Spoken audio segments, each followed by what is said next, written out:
Hello, my name is Jackie Karol, the voice of billiards, live here today talking about sexiness and sexism with Emily, the billiard bombshell Duddy.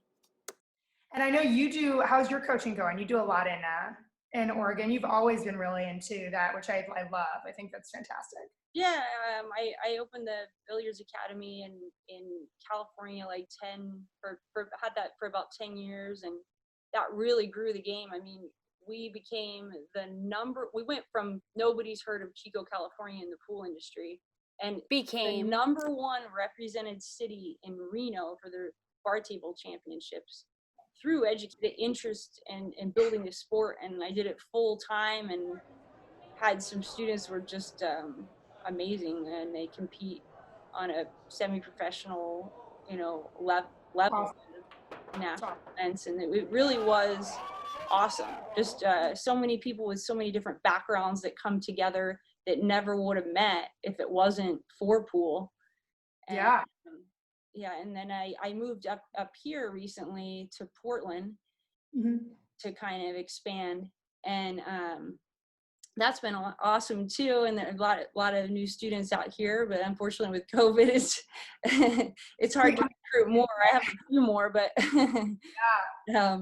I think I see, like, you and I've been friends. I've known you for a long time, and I know you work so hard, and you run everything so well and professional, but it's also like you can tell that you love it and you have so much passion towards it. And I think it's a blessing and a curse that pool right now is like this labor of love, right? Like, even being a professional is like a labor of love, right? Because you can't, it's such an inconsistent income and lifestyle, you know?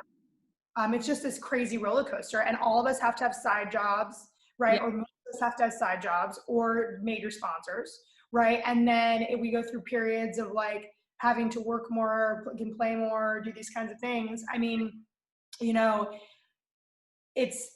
unfortunately, like it's going to have to be a labor of love, and it's kind of like a starving artist type of. Totally. Which is so sad, because it's an international recognized activity that is played, at such a high level. And people ask me about the Olympics. Oh, why isn't pool in the Olympics? Right? And my belief with the Olympics, which they have ridiculous sports in the Olympics, right? Is that people ask me about it, and in my opinion, it's because there's so many different cue sports, right? And we of course have cue sports world games where we have the different disciplines, but when you have 9-ball, you have sagu, which is Korean billiards, you have pyramid, which is Russian pool, you have all these different games for the different cultures.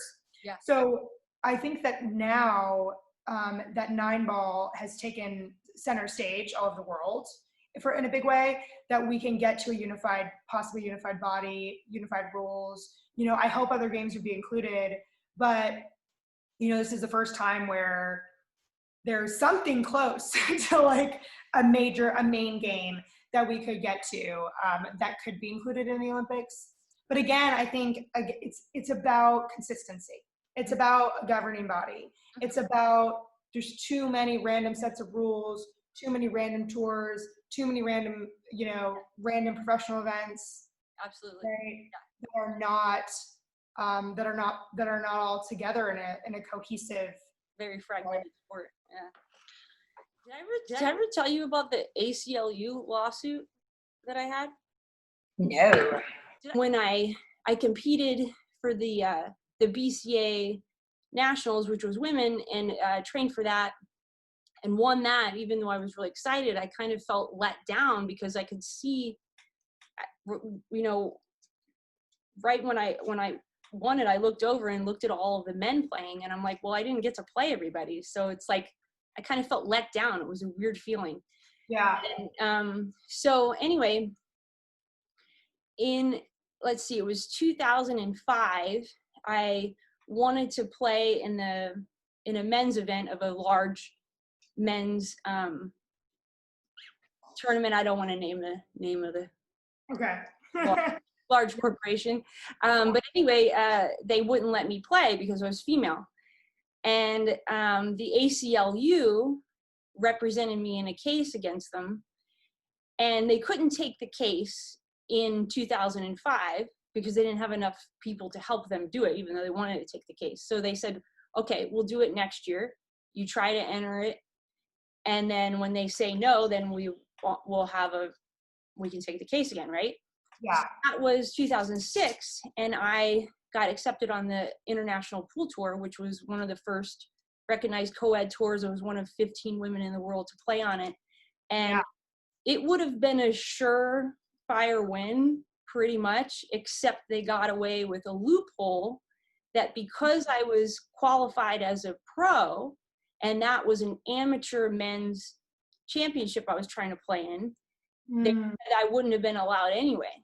So that's how they got out of it, and then we didn't win the case because of that. Oh my gosh. You didn't know? I never told you that?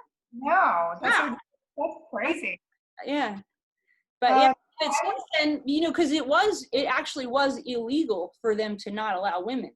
And since then, when you, like, I researched it later, they said, okay, well, if I find another woman, any other woman that would have taken on the case that was an amateur, then we take it on again, because we pretty much would have for sure won.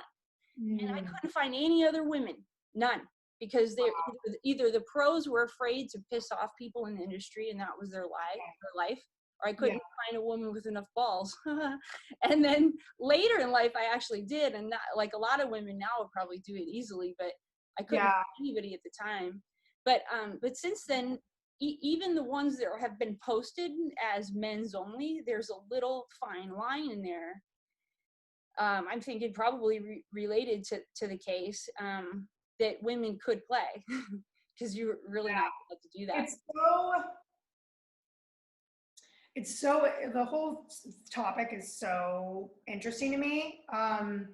You know, gender and pool, and like I've been, you know, I wrote about it as much as I could in college. You know, I've written articles about it. I'm constantly like analyzing it, you know, because it's really tricky. It's really weird because, of course, like I play in a lot of men's events, in a lot of pro events, because there really are now these days, I think, like they are open. Like I remember that chapter when you're talking about, but a lot of times I'm the only woman in the whole field, right? And I think it's weird. It's interesting because I think that more women pros would benefit from playing in the men's when they can, right, for the experience, right, and everything else, and just for more professional experience. But then, so you know, so here's the interesting thing. I worked for Curves, it was an all women's gym.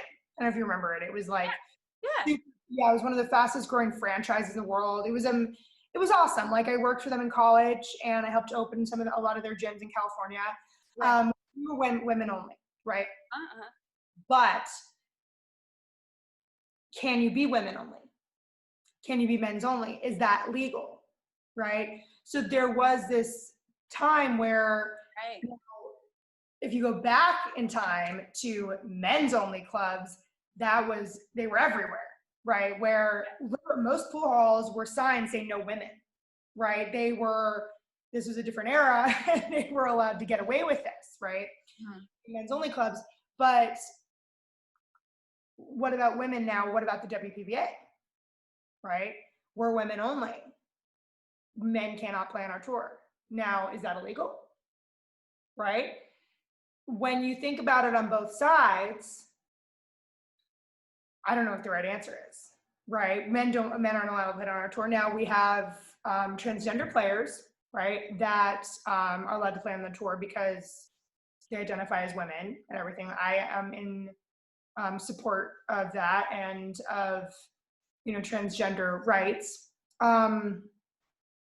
But should men be allowed to play, right? I don't know what the right answer is. Like like, could we put us all together? Should we just put us all together? People all the time are like, why is there a women's tour, right? Isn't it like an equal playing activity, right? Physical, mental. Why are there two different things? Now, when you think about the tour started in the 1970s, right? Mm-hmm. Women were not allowed, and socially, like, women were not as supported to play pool. They weren't allowed in pool halls. They were not like raised with pool. Of course, women are not going to be at the caliber of men, right? So we were outnumbered, right? We're outnumbered. And a lot of these things still like ring true, that we're outnumbered, that men, the average male player starts playing at like 9 or 10 years old because his dad starts having him play, right? When an average woman player or average woman doesn't start playing until her teenage years later on, or if at all, right? But again, these things are changing, right? Women are starting to play pool younger. There are more women in the sport. I hope to, in my lifetime, see a place where we are as equal as we can be, right? With numbers, I think then, but see, maybe it's in our best interest to start playing with the guys now and join forces all together, and that would make history, right? Because you think about all the other sports too, and people say that, well, why aren't they separate? Women were never encouraged to play sports ever, right? Until the last 100 years or 50 years, really in the last 50, supported to play sports. And even then, it was kind of poo-poo divan, because women were supposed to be at home taking care of the kids and running the house. And that's not for women. Right. So navigating this transition phase right. of not being allowed to do anything, and all of a sudden being okay, we're equal. We don't just jump like that. It's the same thing with racism, right? Yes. Which is now, again, we've made so much progress, but we're obviously not to equality yet.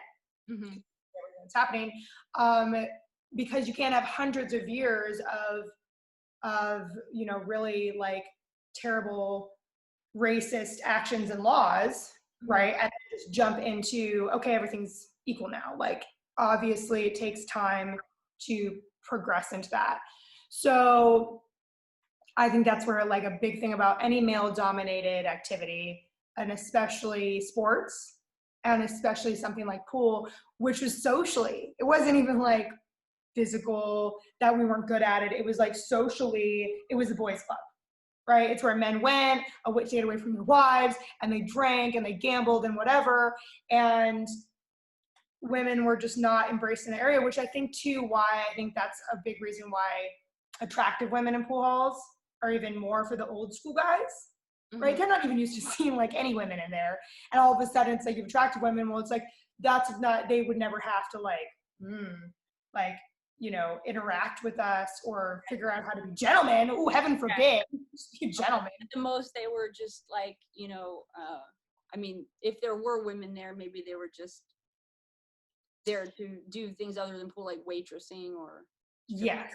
Yeah. I think there are a lot of sectors or where these men's clubs that would be where it was well, are you working? Are you part of are you are you a waitress or something else?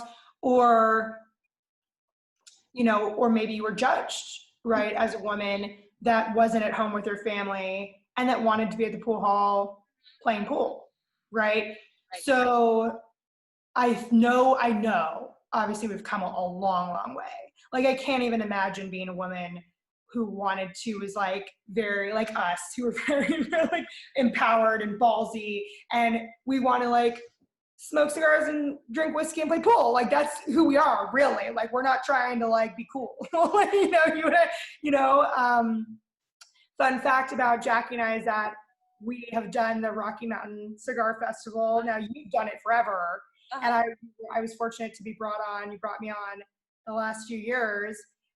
Super fun. And literally we get to hang out and do what we love, which is have a good time. So there's nothing wrong with a woman liking things that have been for a long time known as being male. And I think that is the biggest thing of all, is that society has created such strong, especially in America, such strong genderized activities, gender roles, things that are masculine, feminine, things that boys and girls do, pink and blue, toys and dolls, all of that's the problem, right? In my opinion, you know, of course, like people can be whatever gender they want now these days. But I think that if we support everyone to embrace their activities, and that men and women can be like, you know, allowed and supported Yeah. to do whatever activities that they're drawn to, Mm-hmm. you know, and try to give them a clean slate. Yeah. Come into, you know, I appreciate my family. I guess I grew up in a very like sporty, you know, competitive family with a lot of coaches and teachers. And, you know, in Southern California, where I just grew up playing sports constantly. Mm-hmm. And so that's my normal. And I never had any interest in dolls or wearing pink or any of that stuff. My family didn't be like, this is what you should do as a girl. Like, they should be like, play basketball, you know, get out there and, you know, play a sport, be active, you know, be engaged. Mm-hmm. So I think that's a lot of it. A lot of it to do with it is that pool is still being so much more like catered towards men or boys or things, you know. And I think, you know, the more women, the better in all activities. But again, we're making a transition. We're making progress. And I think eventually women are going to be strong enough in pool that hopefully we can get rid of the separation. Sure. Yeah, and I think the big benefit that I really didn't used to see or understand was having all women's events does encourage and more women to play. Like, yeah, if that wasn't there, I think that it wouldn't help start to equalize it, because I think it really is a value in that way that I didn't quite yet before, because I've asked a lot of women, well, they just don't feel comfortable because of the way that they're treated or their perception or whatever, but they do feel comfortable in an all women's. And some of the classes I do are all women. For the most part, they're mixed. Like, I actually have 50% men and 50% women overall. Awesome. But there are some classes that are all women that I found that they really do just feel more comfortable. And so maybe that, you know, if that helps, then I agree totally. I think, and that's the transition phase of like going from pool halls being to like no women, right? And all of a sudden, you know, to more women playing, to more women, you know, starting playing younger, and feeling comfortable, I think is huge, right? And you can't really, if you don't feel comfortable, if you don't enjoy doing something and feeling like, you know, in a safe environment or encouraged, then of course you're not going to want to do it. And I can't even imagine how many hundreds or thousands of women, right, have wanted to play pool, but were with their boyfriend or with whatever, and it was all the guys, and they weren't even asked if they wanted to play, right? Or they weren't taught, or it would be like an automatic thing. I mean, my whole entire life, I swear to God, when I go and put like, when I'd be at a bar and walk around, I mean, I started playing pool at 8 years old, right? And these guys, it's it's like can't even wrap their brain around it, because most women don't grow up with it, right? So here I am, you know, I put my quarters up and it's like, you immediately get a look, like, oh, the girl wants to play, right? Like, that's the attitude, right? And then I get on the table and destroy them and fucking love every second of it. And love every second of it, and be like, how dare you presume that I'm not a good pool player, that I can't play pool because I'm a woman. But imagine, right, I know how good I am and that I'm better than all the guys. And I'll sit there and know that I'm the best player in the room. And I know that I'm going to go on that table and shock everyone, right? That gives me so much confidence and motivation to go to a bar, to go to a pool hall. Like, I want that reaction and I want to shock everybody. But imagine a woman that's maybe an average player, or that is interested in the game, or, you know, there's a little bit, and she gets that reaction. She's going to feel like, I shouldn't play. Like, why I'm going to be judged.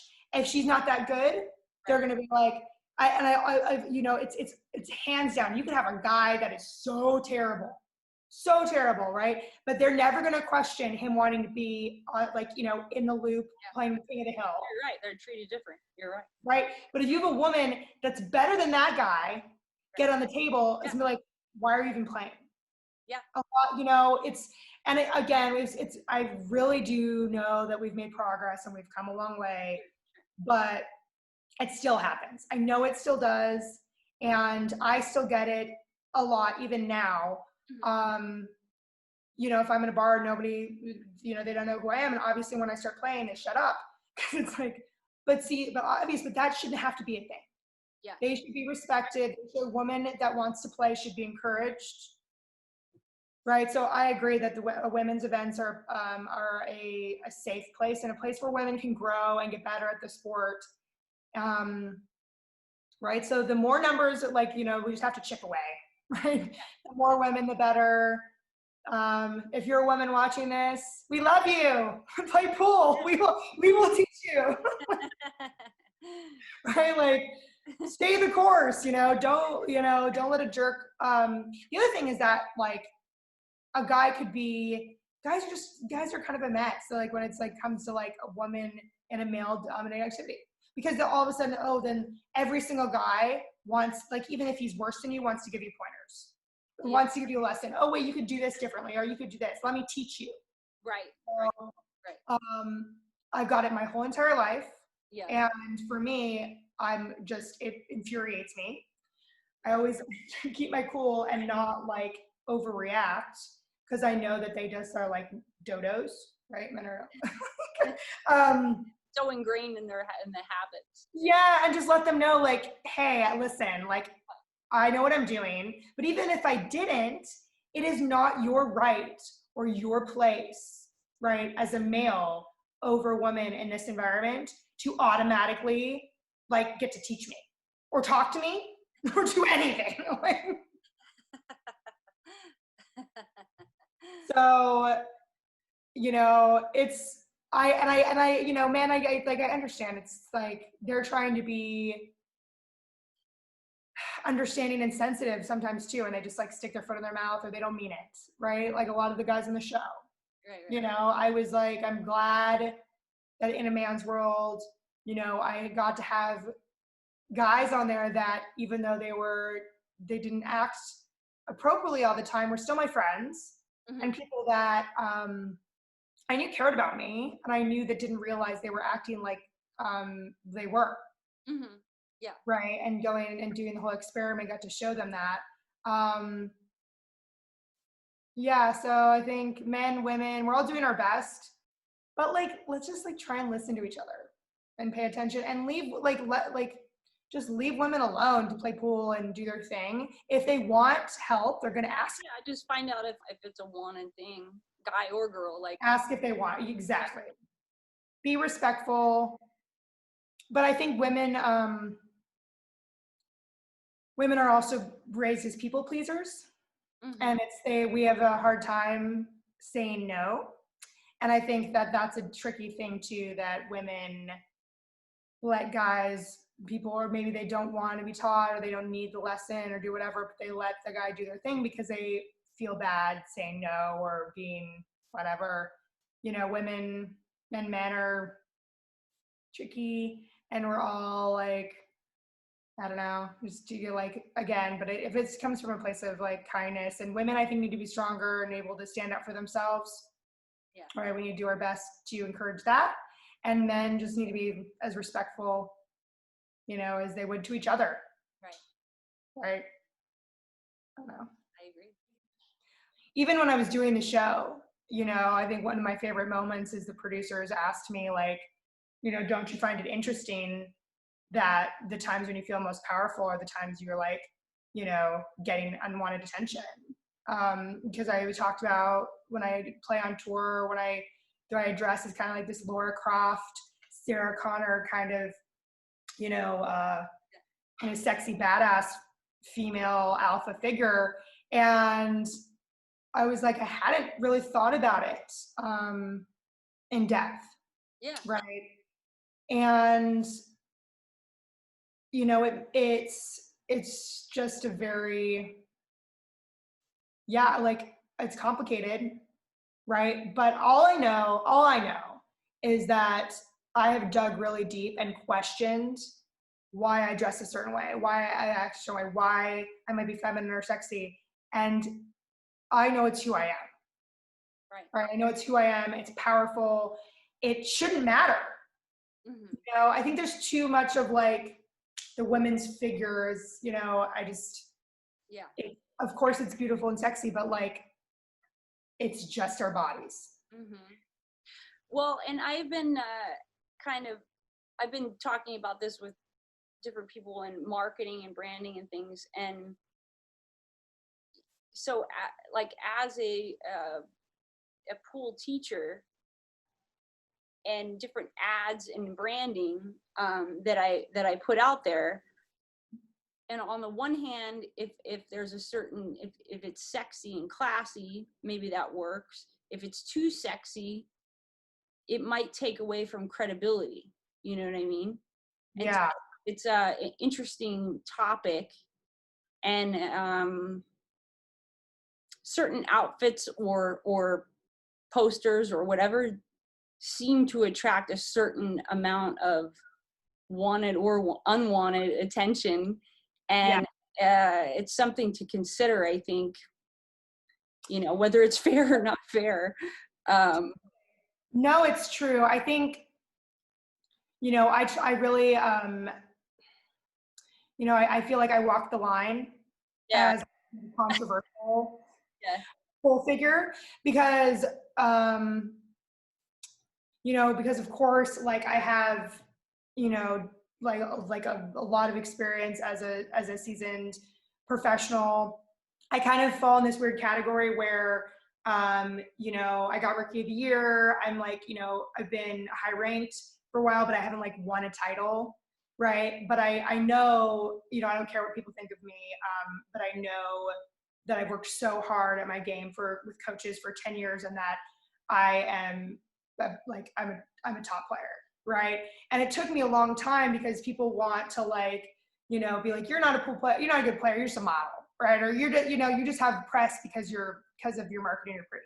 I'm like, no. I'm like, there's also like facts, and there's ranking, and there's things like that, and also just my own personal satisfaction with how hard I've worked on my game, right? And how far I've come, and I still want to go much further.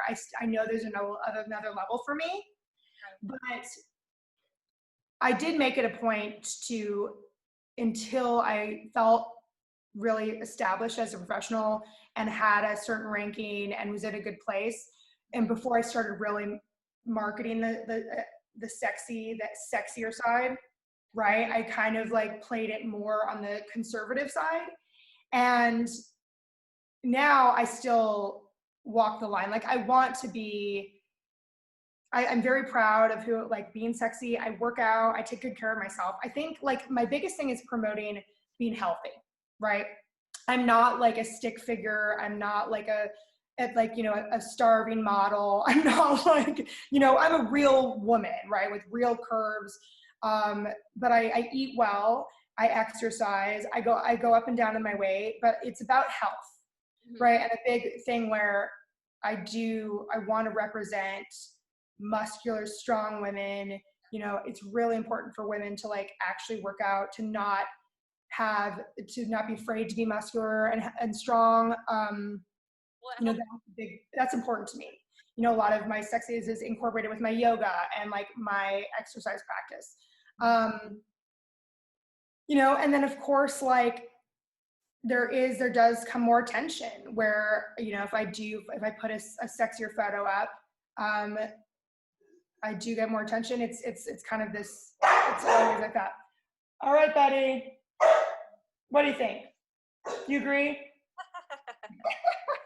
Oh wait, just to wrap what I was saying up. It's like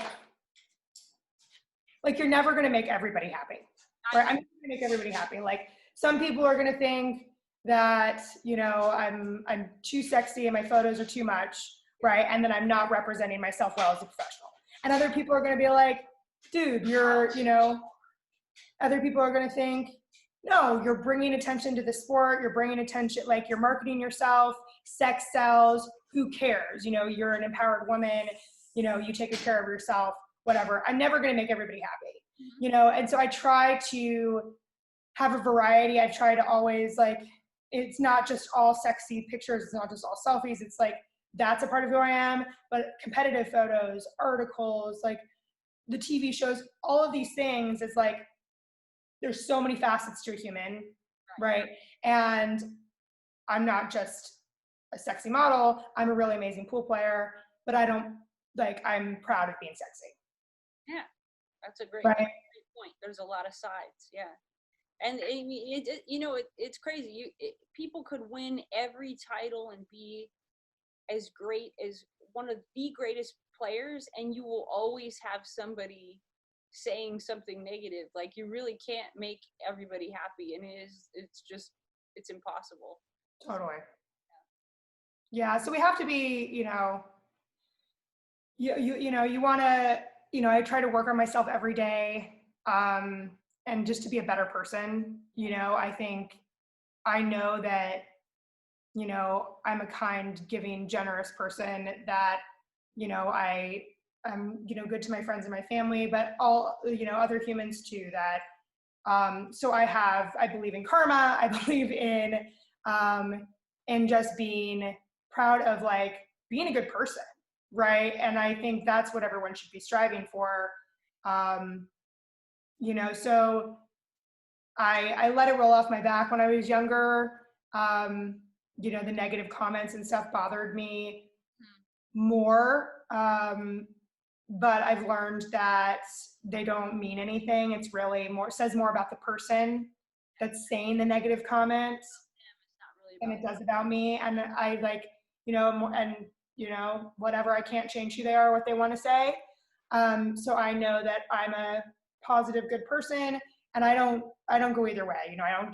I don't really go too involved in my positive or my negative press, where people want to say about me. I just am who I am. That's all I can do. Did you ever see that, the mean tweets? What's the guy's name? Jimmy Kimmel. Did you ever see the mean tweets? I haven't. I like Jimmy Kimmel though. You have to see it. It's so funny.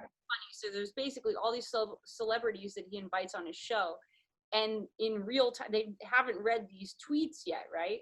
Yeah. They are mean. And you see them in real time, read them, and their reactions are freaking hilarious. I bet. It's really like mind blowing.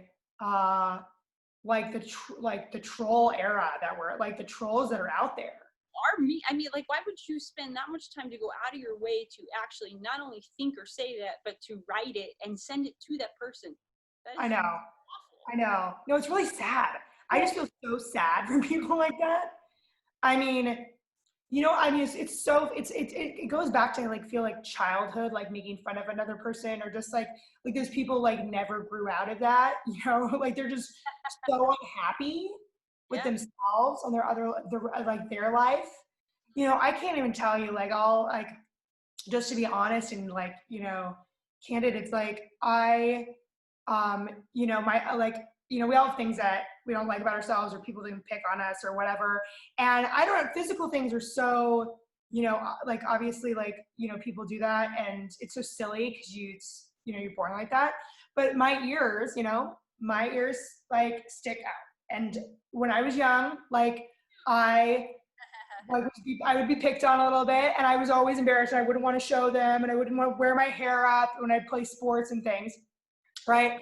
And then as I got older, I was just like, this is so stupid that I'm letting these people get to me, and then I'd have like friends or boyfriends be like, oh my God, your ears are the best things about you. They're so unique and things. And I started to love my ears and love myself, right? Well, when I swear to God, it was like childhood revisited, but now I'm stronger and I don't care. When the TV show came out, there were all these troll people like, look at her ears, and oh my God, I can't go staring at her ears, and all these things. And I was like, people just don't change. It's like, it was just brought me back. I'm like, I don't give a shit. I really don't care. Because I came to terms with it a long, long time ago, that if you have something unique, or that people that stands out, or that is against the grain, or that is not stereotypical, then people out there are going to dislike it or comment on it or whatever, and they have the problem. Yeah. Right? Obviously they have the problem. Yeah. And it's so, important for people to learn that you can't, you can't get rid of all those nasty people in the world. Like there's always going to be nasty. And these days I feel like there's more than ever. Well, they just have a platform, right? Back in the day before social media or the internet, they didn't have the balls to say their nasty shit to your face, right? Because they get punched in the face, or they'd be like, what the hell is your problem, by other people, right? Now they have these like fucking emoji. They have these like, these avatars and their stupid screen names and they're whatever, or they don't care. And they just like go on and they can like regurgitate all this nasty shit that's in their brain because they're nasty humans, or because they're sad, or because they were bullied, or because whatever, and they want to take it out on somebody else. And it made me love my ears even more. Like I was like, great. I was like, you know what? You guys, like, who are these like idiots, right? I just felt sorry for them. And I was very proud of being someone who loves myself. Yeah. Right? Like, we're all so special and unique, and screw other people, screw those nasty trolls, screw the haters. I mean, to have to like know that you're a good person, and that you're beautiful in all ways. I mean, to feel comfortable with yourself no matter what. Yeah, totally. Challenge, really. And if you don't like something and it's and you can improve it and you want to try, but like I just think that humanity is so overly focused on the superficial, and how we look and everything else, which is why it's so much attention for being sexy or being attractive. It's like, who cares? Like, we want to be like, do plastic surgery because we're too young, or, because we're like, cover our bodies because we're ashamed because we don't, feel like we're fat or whatever. It's all trivial. All right. It doesn't mean anything. It's about, it should be about who we are, and being a good person. So, and being a good pool player or not being a good pool player, who cares? Like it's, feel like we need more role models that are strong. And that's how I really care about. If I